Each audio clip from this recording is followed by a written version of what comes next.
Are you an e-commerce brand that's currently selling on Amazon, but don't know whether or not you're supposed to be advertising on your own branded keywords? Well, the answer is yes. You definitely have to advertise on your own branded keywords, and I'll show you why in this video. If you like it, please go ahead and give it the thumbs up.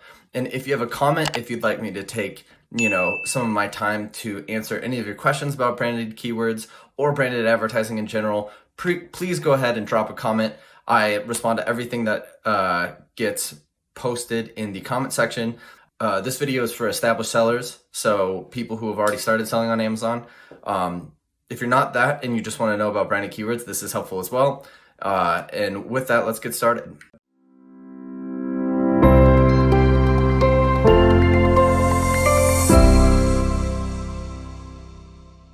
So why should you run branded keywords? This is why. So here we are, we've got this search for Nike. So pretty big brand, a lot of people search Nike, as you can imagine. Here in this top spot, this little sponsored brand ad, you've got this nice Nelius. So funny enough, I've actually bought from this brand. So I do a lot of Amazon shopping, as you can probably imagine. And I fell into their little advertising trap that they set for me. So when you're looking at this, this seems pretty well organized. And Nelius, despite I believe being an Amazon only brand, does actually have a pretty good presence. If you scroll a little bit, you'll see also this video ad.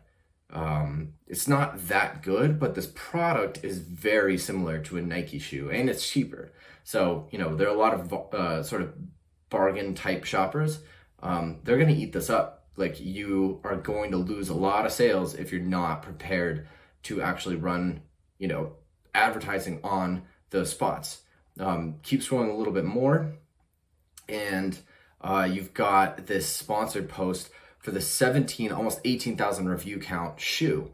That compared to just the sort of disjointed way that Nike handles their detail pages, because they release a lot of styles, so these things go in and out.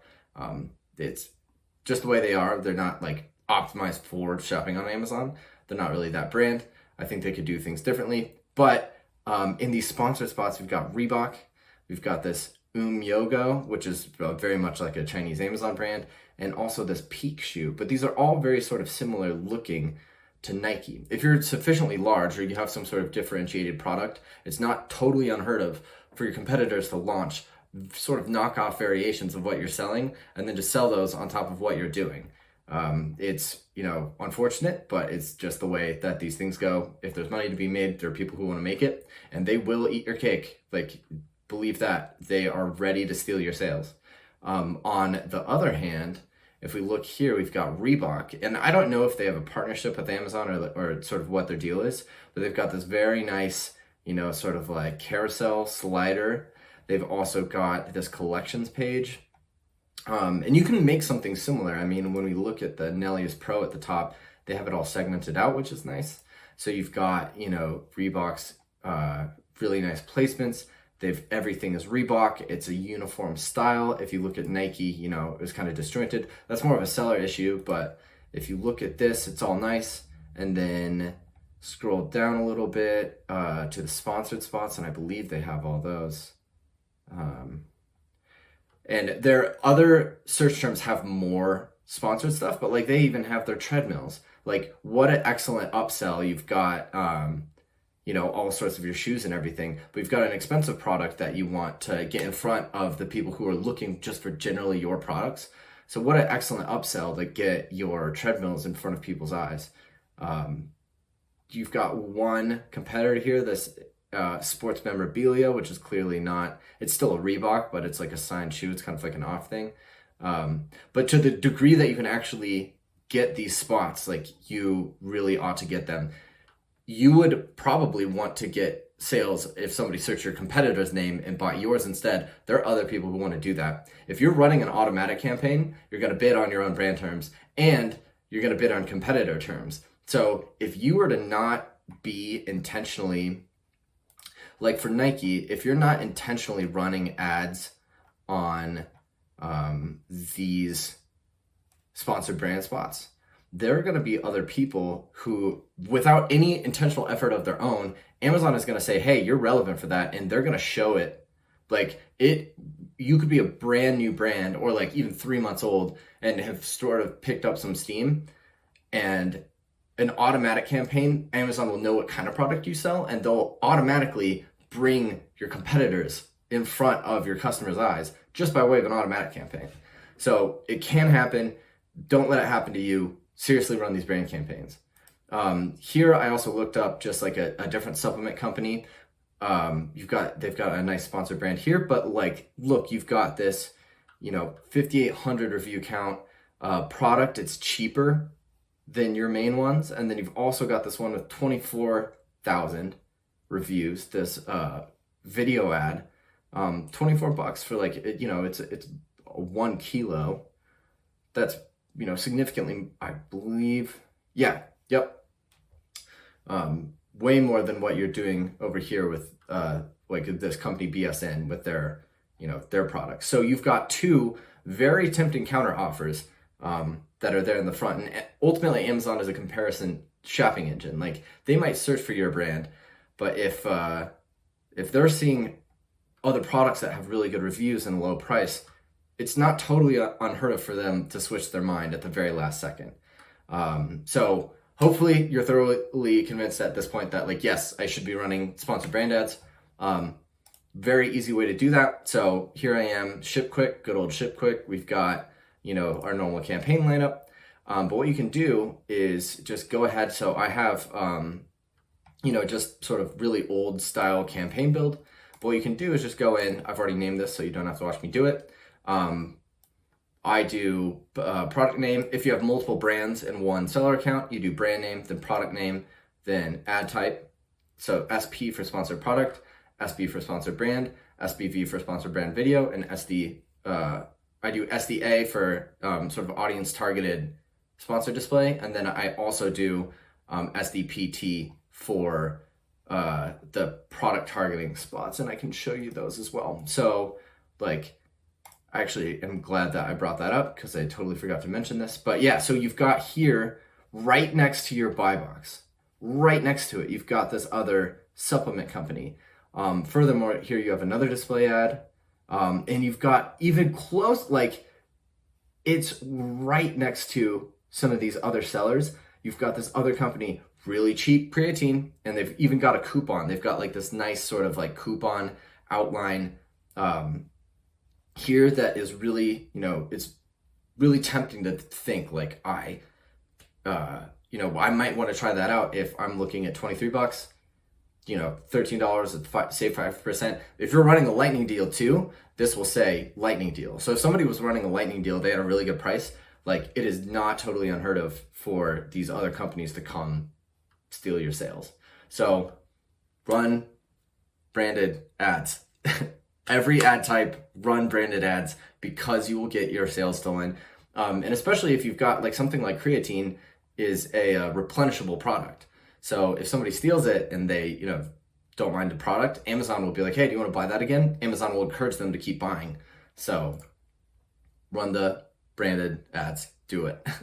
So what you can do now, really quickly to run, an automatic campaign will hit a lot of the sponsored product spots. If you've got like only 2 minutes and you're not running an automatic campaign, just go set that up. Super simple.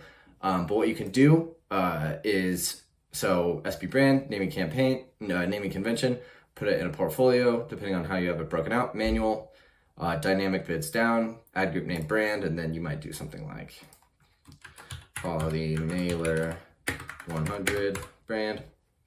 Spelled poly wrong. I'll try that again. And then throw in your products. And then as far as keywords, so sometimes in the suggested space, if you've been running, it'll throw in some branded keywords. All three match types, I like to do them in different ad groups. If you're really in a rush, you can do all three different match types with suggested bids for your own brand terms, and it'll work out just fine. Obviously your brand name, so Ship Quick, Ship, spell that. So 1 word, 2 word. really easy. So if you've been running ads, you can look at the search term report. But if you haven't been doing that, use a tool like Magnet or any sort of like keyword research tool. Put in your brand name and it'll spit you out a result. Like usually they have, you put in your brand name, and then sometimes you can either export that list and then filter it in Excel by contains brand name. The reason I say that is because they'll often get like, so for Ship Quick, since they know we're a poly mailer, it'll include like mailer bag or mailer box or something, even though you're just searching your brand term. So you can search your brand term in some big keyword tool and then filter that list by contains, Ship Quick. Or you might do like, if you have something like Ship Quick, which is a one-word brand name, but somebody might type it in as one word or 2 words, you gotta like make sure to filter by both those things. And then also just scan the list visually and see if you don't get like a ship quick or like a ship quick, something like that. Brand misspellings happen all the time and you really want to make sure to get those. Once again, that's the kind of thing that an automatic campaign of your competitor would get that is really easy to miss if you're not paying attention. So that simple, keyword campaign like that, launch that, you could start getting sales right away. Same thing with sponsored brand, image, keyword list like this, put up your products. I test out a brand store and a product detail page ad. In fact, I'm gonna go ahead and show that to you right now instead of just talking about it.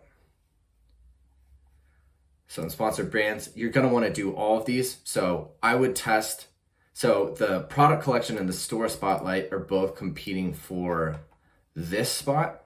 And so you can test one or the other. This is a storefront ad because it takes you to like the different categories. But a product collection, if you have like, some hits or you don't have a store page built yet, like go ahead and do that. If you don't have brand registry and you can't do this, go get brand registry. It's super important. Like it's really gonna help you sell. It's almost a necessity at this point. Go get brand registry. So test out a store spotlight versus a product collection. Use the same keyword list. Blur this out. I showed it there for a second.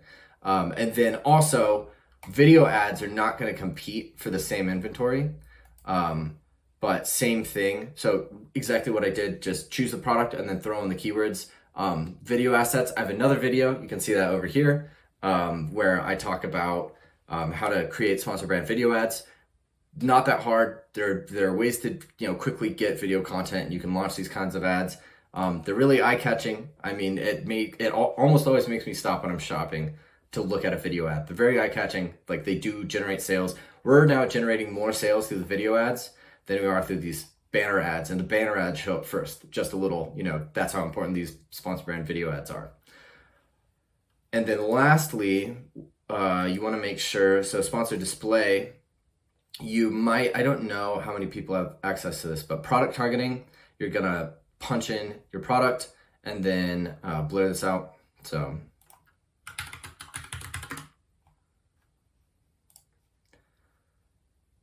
So yeah, there's new optimizations. I always just do conversions. And then you can just go individual products and then enter a list, put in all your own ASINs, and then just call the ad group,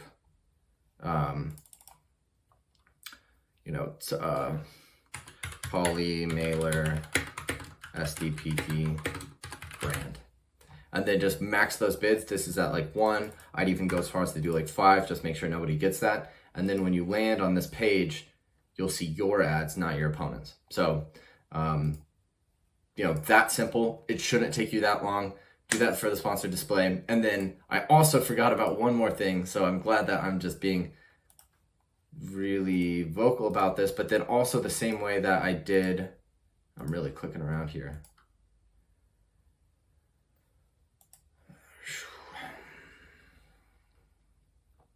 The same way I did it before, you go manual targeting and then product targeting. In a new campaign, name it something like poly mailer SP product targeted. Then go to individual products, enter list, drop in all your branded ASINs, and then you've got not only with those two campaigns that I just mentioned, the sponsored display one and the sponsored product one, you've not only got these sponsored display spots, but then you've also got these sponsored product spots. Amazon's naming convention is too much. They reuse a lot of words and it gets confusing, but you get to clean these up, and it's important to do that. I'm going to show you one thing before I go. I've mentioned this brand a couple times, and it's because they have a gorgeous Amazon presence. Look at this, bulletproof. I think the MCT oil coffee thing is crazy. I don't like oily coffee, and I'm shocked that people do it. Enough people do it that I believe that it has an effect, but not for me. But I do respect their Amazon presence. So sponsored, they've got all those. They've got the sponsored brand spot here. I wish they'd get rid of this movie, but you can't really do that. They've got the video ad spot. If you click into one of these, you've got, they lost it, but you've got one sponsored display spot. And then look at this, a whole row of their own products. You can't quite control this. Skinny Fit is really bullish with the ads on like pretty much everything. But look at this row of their own products. Like, it just makes them seem so much more legitimate when their detail pages are just full of their own products. Like, it really lends, when you see that orange repeated everywhere, like if you have a wide product selection, you can really saturate all your pages with your own products. That's going to go a long way to make sure you don't get your sales eaten up by some other competitor. Well, there you have it. I hope that was thoroughly convincing as far as why you should bid on all your branded terms, small ones, big ones, every single branded term. You should be winning it. Inner detail page placements, everything.